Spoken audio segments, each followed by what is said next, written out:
Hello all, welcome to the Solocast of Firecode Tech. In these episodes, it's just going to be me, your host, Gus Gagliardi. There's going to be a range of topics, but I'm going to talk about specific technologies, installation standards, codes and how they work, as well as some other interesting topics that don't neatly fit inside of the context of a normal interview. Hello all, welcome to episode 14 of Firecode Tech. On this episode, we're talking about the Peshtigo fire. Don't forget to follow us on social media and subscribe so you never miss an episode. Also, if you could give us a 5-star review on Apple Podcasts, it would be a huge help to the podcast. This episode is sponsored by Wachter. A little bit more from our sponsors later on in the show. I wanted to do another episode on historical fires, and there's been a lot of information in the news recently about wildfires, so I thought I'd take a different turn on the structure, theme, usually of this podcast and talk about the natural environment and fires in the more natural elements. So the Peshtigo fire is the deadliest fire in American history. The reason why you probably haven't heard of it is because it happened on the same day as the Great Chicago Fire. Despite being much deadlier than the Chicago fire, the Peshtigo fire had much less publicity because there were simply fewer survivors. Pictures of the town after the blaze looked like the whole city had been bombed. At the time of the recording of this podcast, we are just a week away from the 150th anniversary of the Peshtigo fire. The fire occurred in October 8th of 1871, and the reason why it's called Peshtigo fire is because the name of the town, which was a lumber town in which the blaze started near.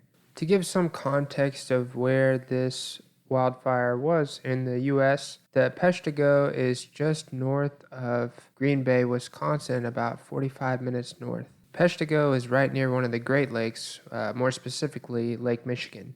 There's a river that runs through the town of Peshtigo, which is the Peshtigo River. Tired of me saying Peshtigo yet? Well, we still got some time left. The estimated death toll of this fire was anywhere from 1,200 to 2,500 people, making it without a doubt one of the deadliest fire or explosion events in U.S. history.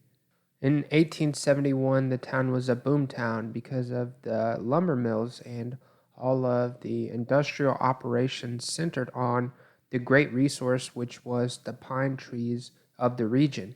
The population of the town in specific was about 1,700 people. Fire is always of risk in a lumber town, and there were many parts of Peshtigo's culture that was well acquainted with dealing with fires. They even had pumper trucks for extinguishing flames. The town of Peshtigo had a factory which created all sorts of goods with the lumber that was brought down the Peshtigo River.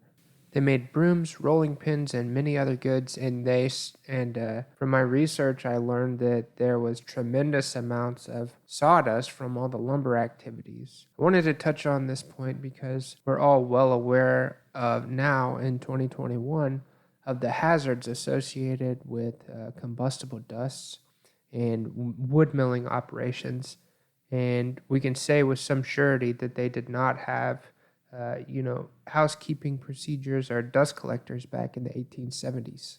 Generally, this region was very wet, and so when there was a wildfire, that would not go for very long before it would be extinguished.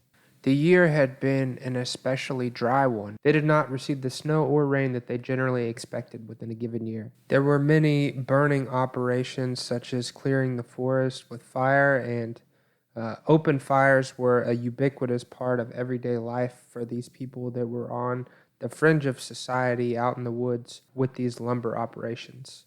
The floor of the woods near Peshtigo were littered with pine needles from the stressed trees dropping their needles, as well as many of the lumber operations that were going on in the region. During this conflagration, the fire burned over 1.2 million acres of land. The town of Peshtigo was built almost entirely out of wood, including the bridge on either side of the river.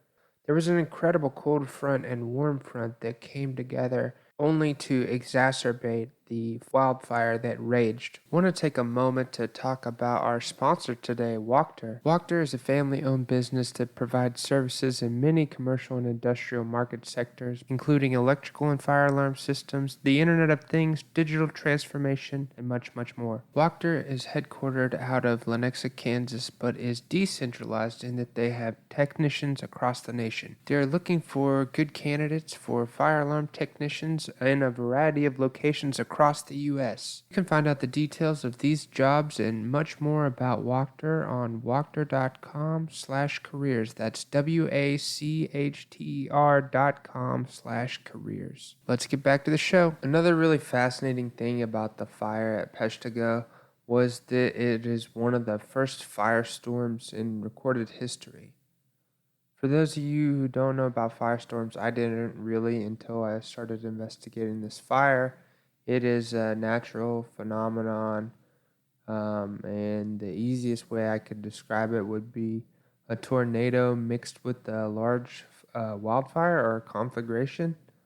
And so there are a couple common fire phenomenon involved with the firestorm. The first one would be stack effect. So this kind of buoyancy, natural buoyancy associated with a fire in combination with the strong wind and the front that was a big effect in this instance. And so, as you can imagine, this is a very deadly combination. Doesn't really affect the spread of the fire as much as it does the brutal intensity of the fire in the place in which there is a firestorm. Yeah, there was a bunch of studying done on the firestorm aspect of this fire. And there are frequently referenced correlations to bombing in World War II and trying to recreate some of these firestorm effects.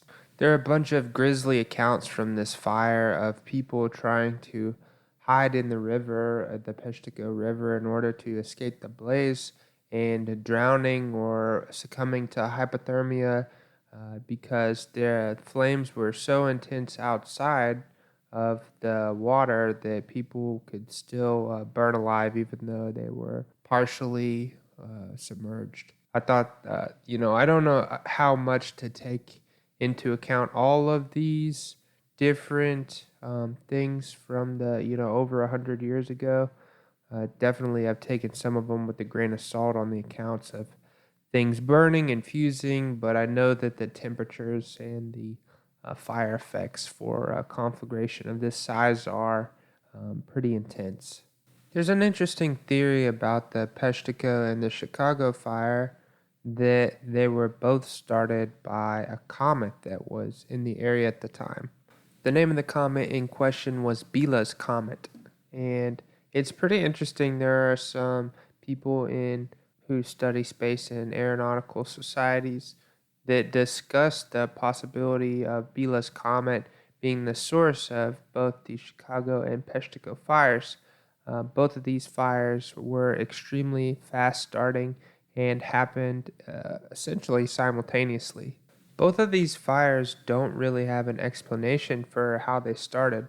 The Great Chicago Fire has a interesting explanation with Mrs. O'Leary's cow starting the fire, but I don't know if I buy that. There's not a lot of real credible resources that indicate that the meteorite theory has much teeth to it, but I think it's an interesting idea. Effectively, if the meteor was large enough to cause a fire, it probably would have had to be bigger than the one in Biela's case. The aftermath of the Peshtigo fire was abhorrent. There was a mass grave with 350 of the bodies that were burned beyond recognition. Anyways, if you would like to learn more about the Peshtigo fire, I'll include some links down below in the description. I think it's interesting that NFPA only ranks the Peshtigo fire as number 3 behind 2 other explosions / the number 1 being the World Trade Center, which I wouldn't necessarily categorize in the same subject as a wildfire or an explosion, but and they only count the number of deaths at 1,152. So I find that interesting. But that concludes our discussion of the Peshtigo fire, the deadliest wildfire in America's history. Hope you enjoyed that, and we'll see you next time on Fire Code Tech. Thanks for listening, everybody. Be sure to share the episode with a friend if you enjoyed it. Don't forget that fire protection and life safety is serious business. The views and opinions expressed on this podcast are by no means a professional consultation or a codes and standards interpretation. Be sure to contact a licensed professional if you are getting involved with fire protection and or life safety. Thanks again, and we'll see you next time.